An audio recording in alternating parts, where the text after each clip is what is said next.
Hi guys, this is Creative Cuts, a channel where I build, paint and create things.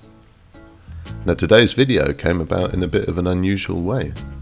I was contacted online by a viewer to the channel who wanted me to build him a diorama based on the 1986 movie Stand By Me. Now those of a certain vintage may remember this fondly, but for those of you who don't, it was my favourite movie growing up. And I can highly recommend this brilliant coming-of-age movie. Go check it out if you haven't seen it. If you're new to this channel, you can subscribe to stay up to date with all the latest videos, and you can leave a like to let YouTube know that you appreciate this kind of content. Now, I don't do many commissions, but after having a bit of a chat about his ideas, I really like the challenge of doing something very different to my usual type of build. The brief was to recreate this film poster, but as a 3D diorama. Now as a graphic image, it works really well, but to make a diorama essentially in silhouette would be a little bit of a challenge. So after a bit of brainstorming and planning, I made a list of materials I would need and decided to jump straight in. To begin, I would need a solid base to work off, and this small piece of 18mm plywood would be perfect.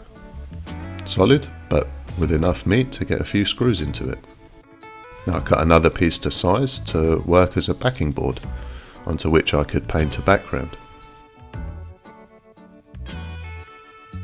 I needed an anchor for my piece, something to set the scale, which I could then base everything else off. So I thought the most logical place to start with would be the train. Now I would like to think I'm reasonably experienced in working at different scales and such, but the world of model trains was a Pandora's box that properly blew my mind. I ordered this locomotive thinking it would be the right size with some accordingly sized track. Wrong! This was much too big for my needs, so I ordered another train that was half this size. And boy, even second-hand on eBay, these things go for a pretty penny. I thought the world of Warhammer and such was expensive, but I have a whole new respect and appreciation for you model railway builders. But now with my correctly scaled locomotive and matching track, I was all set to go, right? Wrong. It turns out that even within specific gauges, the scales used for model railways, in this case 00 gauge, there is still further variations in track width, and my train wouldn't fit on this particular type of track. I felt like screaming. So rather than spend more money on more track that I couldn't be sure would fit, I decided to tear apart one of the existing tracks and just rebuild it myself to the exact scale that I needed. I wanted a wide camera angle to really give me that sense of expanse. 4 boys really lost in the wilderness. And now I had a scale I was happy with. I was finally able to start building properly. I cut up loads of coffee sticks to act as railway sleepers.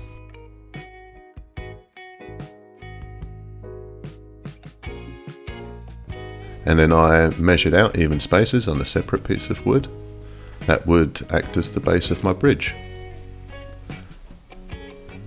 And then, starting at one end, I just carefully glued down my sleepers with a small dot of superglue.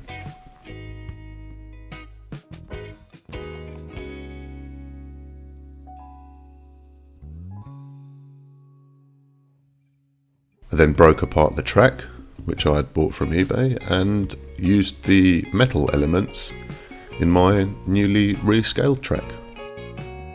I got out my digital calipers for this to get an exact measurement. All this was a bit fiddly, but with a bit of patience I got there in the end.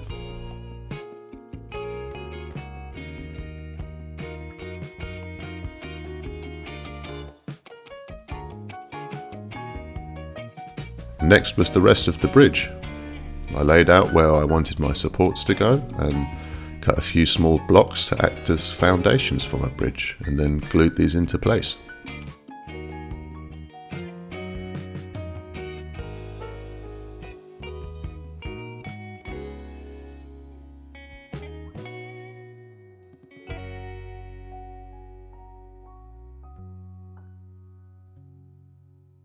I then built the rest of the bridge with coffee sticks. I used a still from the movie as a reference and filled in some of the gaps with a little bit of artistic license. But as I sit here, my heart sank as I edit this, and I realised I was so caught up in building the bridge that I didn't realise the card on which I record for my camera was full, and I basically lost a day's worth of footage.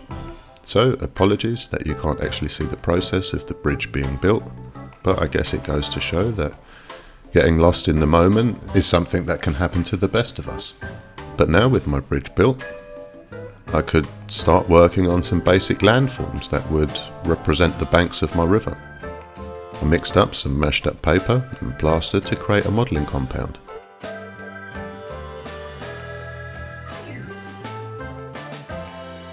And spread this out over my base.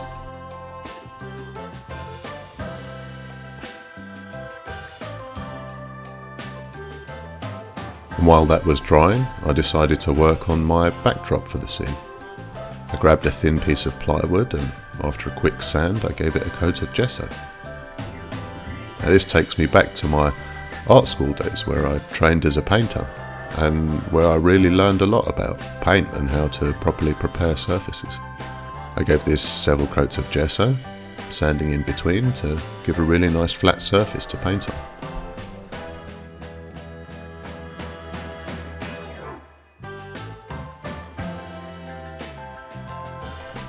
And with my base now dry, I made a few small modifications to be able to fit my backboard onto the piece.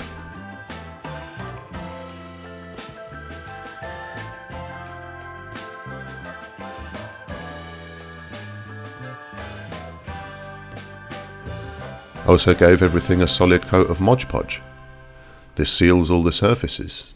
Wood and plaster are both absorbent materials, but they don't necessarily absorb paint in the same ratio, so sealing everything is a kind of reset button.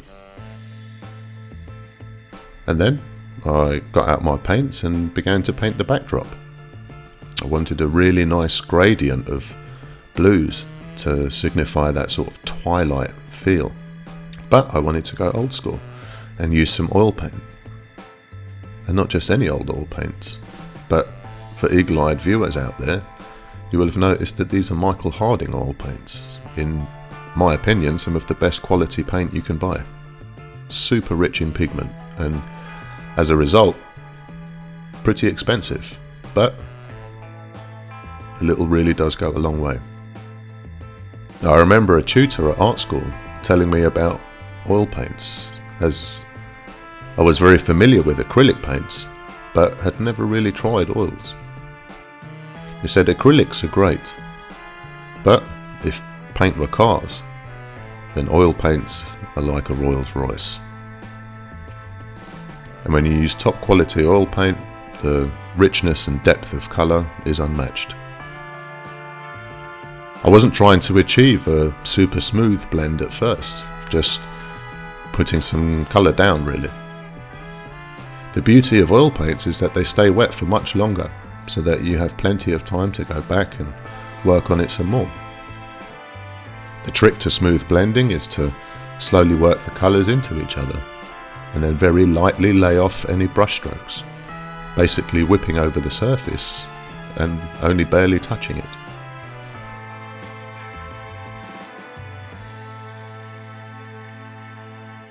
I then started work on the backboard for the back of the model. I wanted there to be easy access to the control box for the LEDs, which helps when you need to change batteries, and also exposing the sensor allows you to use a remote control to switch it on. I cut a hole in the back and smoothed the edges with a rasp and a bit of sandpaper. I decided that a good way to give myself room for the LEDs, while keeping all the internals hidden, was to make a little box with buttons for the sides. I cut and glued these into place.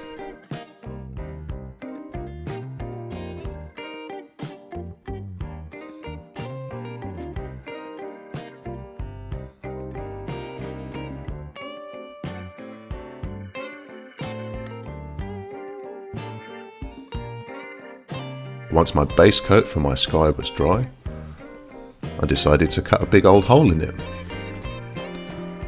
This was for my moon, but all this will become clear later. Nevertheless, take a deep breath and just go for it. And with the hole cut and all the dust removed, I laid on a very thin coat of oil paint again. This won't be the final coat, but will get us some way closer to the final finish. And at this point I may hear you asking, why not just paint it blue and be done with it? Why so many layers? And this is something that I learned from the many years of making paintings, and in particular with oil paint. Because of the way the oil in the paint suspends the pigment, basically locking it in place as it dries. If you add more layers suspended over each other, you can achieve an almost three-dimensional depth to the colour, as each subsequent layer borrows something from the layer beneath. There is a constant tension between the colours, a vibration if you will, meaning the eye can never sit still. Wow, sorry for going on a bit of a tangent there, but welcome to my weird and wonderful world. Then it was time to jump back to my model and clean up some of the edges. A nail file was perfect for this, as it enabled me to get into all sorts of tight spaces. For the edges, I glued a piece of sandpaper to some scrap wood, and then used this to clean up all the edges whilst keeping everything nice and straight.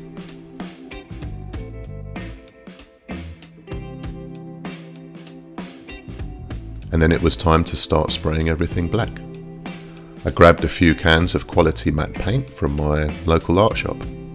In this case, Montana 94. Gives a really decent colour coverage. No trick to this really, just give it a good shake and spray it on. As always, good ventilation, and in my case a spray mask helps with the fumes. And next, for the figures on the bridge. I realised that in the original poster, the artist had dramatically increased the size of the figures to draw more attention to them. And as you can see, they were nearly the size of the train in the poster. Now I wanted a slightly more realistic look, so I scaled the figures accordingly to the door of the train. This way it would all make a bit more sense, at least in my world. I had studied the original poster and found some STL files online with figures in poses that were pretty close to the ones in the original poster. So I printed these out with the hope that I could remodel them later as needed. The problem figure was the one who had fallen over. The closest I could find was this sports person with his hands on his knees, which I thought I could chop off his arms and then sculpt some new ones once in position. I glued these in place just with a bit of super glue.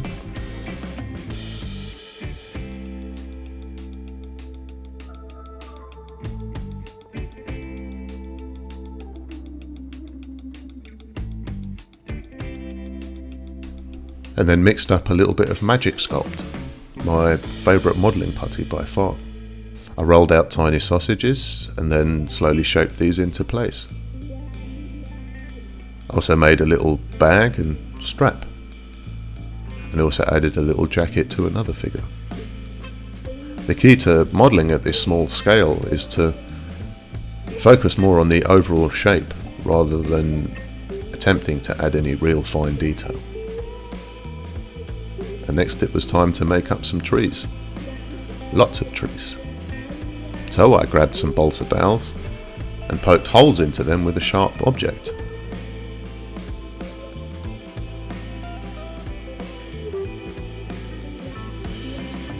Into which I then pushed some wire.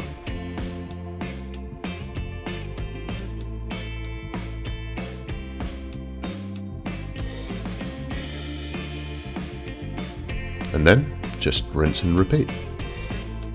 I then trim all the wire into shape and then spray the wire with some varnish and then sprinkle some long static grass over the top of this. Now keep repeating this process to slowly build up larger surface areas for each time for the grass to stick to.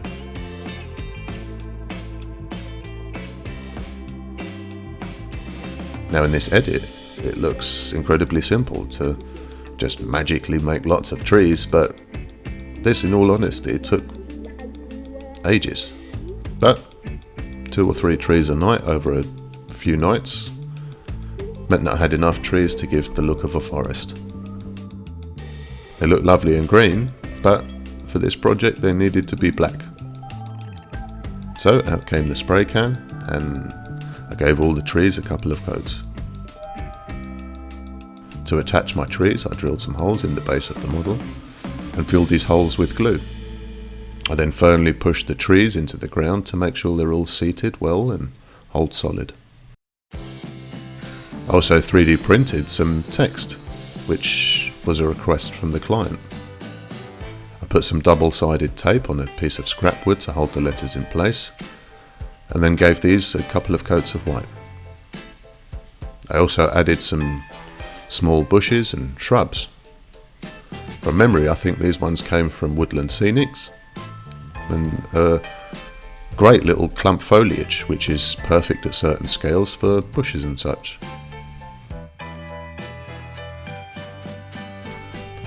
I also added a few little tufts of static grass in various sizes. For the moon, I cut down a sheet of frosted acrylic and glued this over the back of the hole. This would help diffuse the light a little bit from the LEDs. And to make my moon, I carefully spread out a thin layer of polyfiller, which I then began to shape into a moon. I played around with several tools, but actually found that my finger was the best tool for the task at hand. Then I masked up some basic landscapes with some masking tape, and then sprayed these carefully with my airbrush.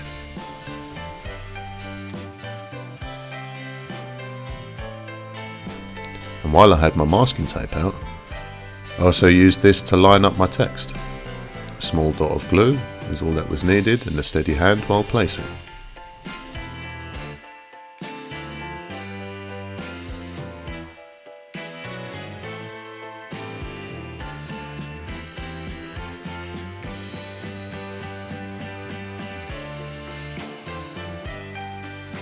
I then got the paints back out and tidied up the rim around the edge of the moon.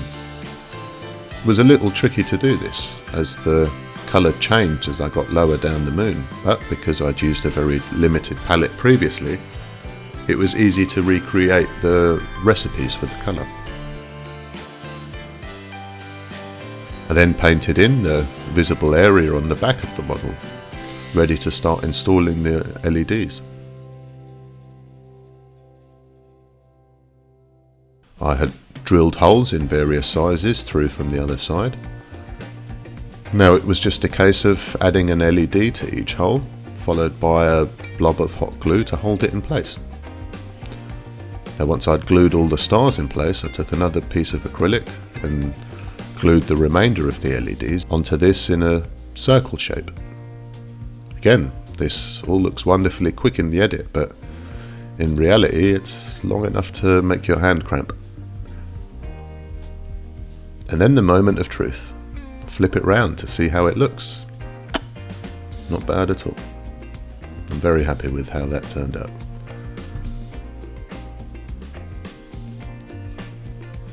And now, with added motivation and vigour, I taped up the edges of the model with some latex tape. And this is a great stuff when working with resin, as resin doesn't really like to stick to it, so it's great to protect all the surfaces and prevent leaks.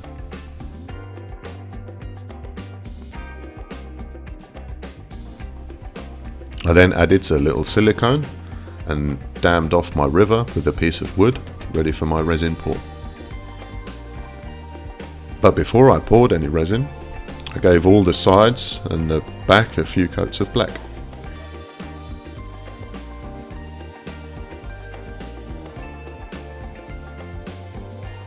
I also wanted to make some smoke from the chimney of my locomotive as it thunders over the bridge. To do this, I formed a basic shape from some wire. I then glued small balls of cotton wool, taking care not to burn myself with any hot glue. And there's nothing quite like the burn of cotton soaked hot glue. Ouch. If you know, you know. And once I had the form of my smoke, it was time to give it a good coat of black. And just a quick point on airbrush cleanliness. I use this airbrush nearly every day and have run gallons and gallons of paint through it. Even after over 5 years of use, it's nearly spotless. You don't have to do anything fancy, just get a good cleaner, some cotton earbuds, and with just a quick spritz of water, followed by a bit of cleaner, and then rinse through with some more water, your airbrush will continue to work in the way it was intended for many a year to come. And then to the resin. Nothing fancy, just equal parts poured into separate containers, and then mixing them both together in a third container. I add some black resin tint, and then continue to mix these together. And lastly, pour it on and let it set. I have thoroughly enjoyed this project, as it has forced me to work in a completely different way from what I'm used to. Building for commission also threw up other challenges for me, as suddenly there was an added pressure to this piece that it was going to someone else, and I hope that they liked it after all the hard work that I've put into it. But overall, reinterpreting a movie poster which works as a silhouette into a 3D diorama was a really nice puzzle to solve. I thank you all for joining me on today's adventure. If you would like to see more like this, then you can subscribe to stay up to date with all the latest videos. Drop a like, and if you have any questions about anything, feel free to ask in the comments below. Now, I read every comment, but I don't always have the time to respond to every single one, but I will always try to help where I can. And I guess I'm now gonna accept the odd commission. So, if you are interested in having something built for you, my details are in the description below. Shoot me an email. And finally, thank you, Ben, for reaching out to me, and I hope you like your model. Enjoy.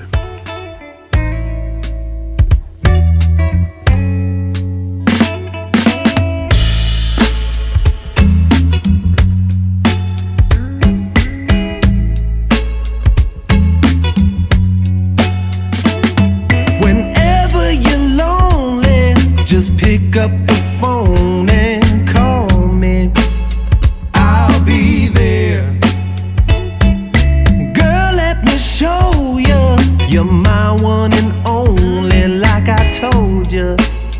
I'll be there. And if you get blue, I got the loving for you.